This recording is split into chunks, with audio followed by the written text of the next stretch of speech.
ఈరోజు చాలామంది ప్రేమించేవారు లేక, అర్థం చేసుకునేవారు లేక, ఆదరించేవారు లేక, నాలుగు మంచి మాటలు చెప్పేవారు లేక ఆత్మహత్యలు చేసుకొని చనిపోతున్నారండి.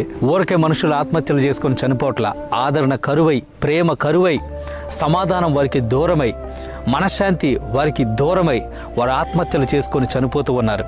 ఈరోజు ఈ నా మాటలు వింటున్న మీలో కూడా నన్ను ఎవరూ అర్థం చేసుకోవట్లేదు, నన్ను ఎవరూ ప్రేమించట్లేదు, ఇంక నేను చనిపోతే మేలు అని చెప్పేసి అనుకుంటూ ఉన్నారా? అయితే ఒక్క విషయం, యేసుక్రీస్తు ప్రభు మిమ్మల్ని అర్థం చేసుకునే వ్యక్తిగా ఉన్నాడు, మిమ్మల్ని ప్రేమించే వ్యక్తిగా ఉన్నాడు, మీ పక్షాన నిలబడే వ్యక్తిగా ఉన్నాడు. ఆయన మిమ్మల్ని అర్థం చేసుకున్నంతగా ఈ భూప్రపంచంలో ఎవరు కూడా మిమ్మల్ని అర్థం చేసుకోలేరండి. ఆయన మిమ్మల్ని ప్రేమించినంతగా ఈ లోకంలో ఎవరు కూడా మిమ్మల్ని ప్రేమించలేరు. ఆయన మీ యొద్దకు వచ్చినంతగా ఎవ్వరు కూడా మీకు అత్యంత సమీపంగా లేరని గుర్తించండి. యేసుక్రీస్తు ప్రభు మనల్ని ఎంతగా ప్రేమిస్తున్నాడు తెలుసా?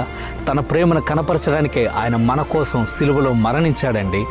ఆయన మన నిమిత్తం తనను తాను సిలువలో